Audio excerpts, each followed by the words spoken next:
माँ की याद दिलाएं, अगर न माने 100 नंबर पर कॉल करें। पुलिस से कहें क्या ये सही है। हमें एक बात समझनी चाहिए, धरती हमारी माँ है, हमें इसकी सुरक्षा करनी चाहिए। सुरक्षा के लिए हमें धरती पर हरियाली उगानी होगी। अधिक से अधिक पेड़ लगाएं ताकि पृथ्वी पर जीवन बचा रहे, सेफ रहे, सुरक्षित रहे। अधिक से अधिक पौधे होंगे, पृथ्वी पर रहने वाले सभी जीव जंतुओं के लिए खुशनुमा माहौल होगा। हर जीव जंतु चाहता है, हर जीव जंतु यही चाहता है, जितने ज्यादा से ज्यादा पेड़ होंगे उतने ही हमारे आशियाने होंगे। आशियाने बचे रहेंगे। पेड़ नहीं होंगे तो जंतुओं के आशियाने खत्म, तो जीव जंतु भी खत्म हो जाएंगे। आशियाने रहेंगे तो जीव जंतु बचे रहेंगे। पेड़ों का लगाना बहुत जरूरी है, इसीलिए हमें जीव जंतुओं के आशियानों को बचाने के लिए पेड़ लगाने चाहिए।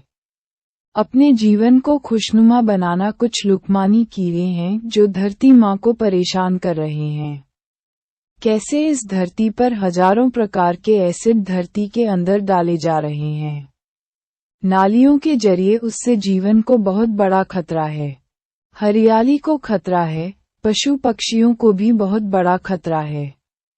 हमें इस बात को समझना होगा, उद्योगों से निकलने वाले एसिड को डायरेक्ट नाली में न छोड़ें।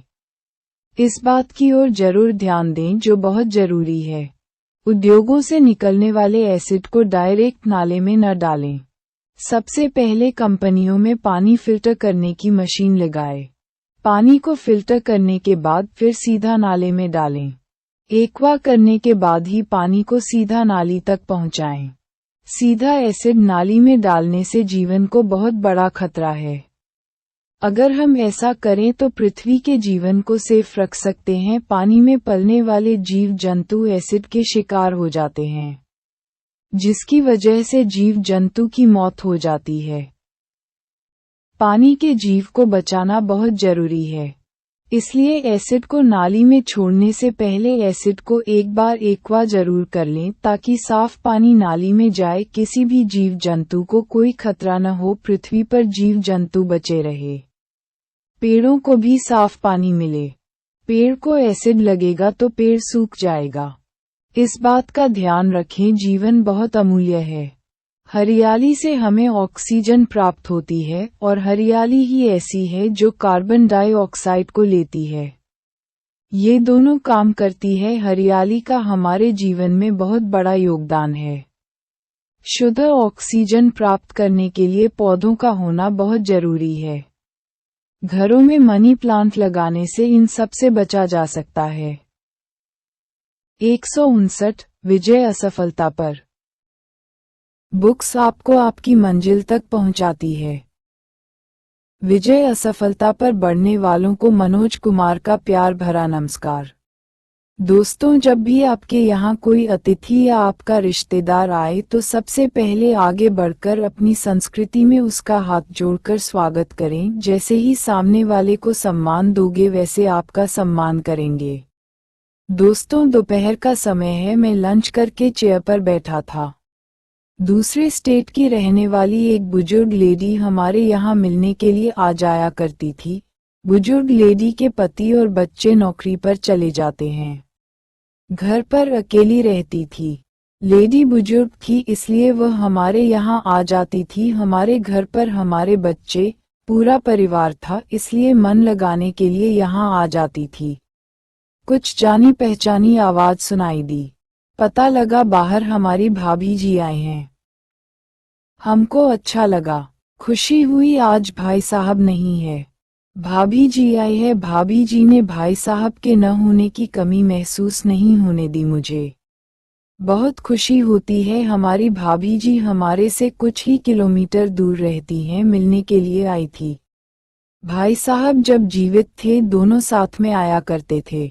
भाई साहब कहीं जाए या न जाए मगर हमारे घर जरूर आया करते थे। हमारे यहाँ भाई साहब बिना मिले नहीं जाते थे। जब भी आते थे पहले मेरे को पूछते थे, मनोज कहाँ गया, मनोज का काम सही चल रहा है। जब भी आते थे सबका हाल चाल पूछते थे।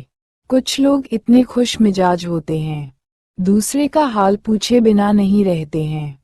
इस तरह के लोग बहुत अच्छे होते हैं, जो अपने साथ साथ दूसरों का भी ख्याल रखते हैं। प्रिय दोस्तों, कुछ लोग बड़े खुश मिजाज होते हैं, जो अपने और पड़ोसी का हाल पूछते हैं। कुछ लोग ऐसे होते हैं, जो अंदरूनी बीमारी से ग्रस्त होते हैं। एसएसएस मनोज कुमार। ये ऐसे लोग होते हैं, जो अपने से खुश रहते हैं और दूसरों से न खुश।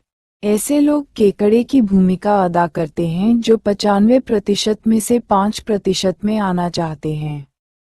उन्हें भी दलदल में खींचते हैं। ऐसी इनकी सोच होती है। हमारी भाभी हमारे यहाँ आती थी, 2 या 3 मिनट से ज्यादा कभी नहीं बैठी। 160 विजय असफलता पर तुरंत दूसरी तरफ चली जाती थी। ये हमारी भाभी जी की बात नहीं है, कोई भी रिश्तेदार आए, सबकी एक ही कहानी है। हमारे आंगन में एक बुजुर्ग लेडी अपने पहनने के कपड़े सिल रही थी। बोली, बेटा, कुछ लोग ऊपरी दिखावा करते हैं। मैंने कहा, माताजी हम बहुत गरीब हैं, मुझे पता है, मैं अपने बच्चों की परवरिश